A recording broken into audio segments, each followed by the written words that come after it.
এমন কোন জুলুম নাই, গুনাহ নাই আমি করি নাই। সগীরা কবিরা জেনে না জেনে ইচ্ছায় অনিচ্ছায় শিরক বিদআতি সব গুনাহ করেছি। আল্লাহ আকাশের নিচে জমিনের উপরে আমার চেয়ে বড় গুনাহগার আর কেউ না। চোখের পানি ছেড়ে আল্লাহর বলেন, আল্লাহ আমি ছাড়া তোমার গোলামের অভাব নাই, তুমি ছাড়া আমার দ্বিতীয় কোনো রব নাই, তুমি ছাড়া তো কেউ আমার গুনাহ ক্ষমা করার নাই।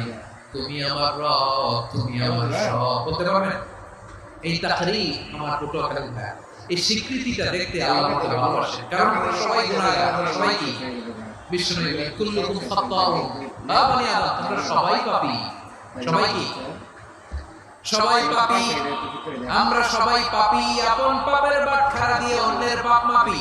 আমরা যে পাপী এটা ভাবতে মনে আছে না কারো, খালি অন্যের পাপ দেখি আমরা, এটা ভুল। ওর এই পাপ, ও পাপী, ও জালেম, ও জাহান্নামী, এরকম একটা টেন্ডেন্সি। আমার যে কি হালাত এটা খেয়াল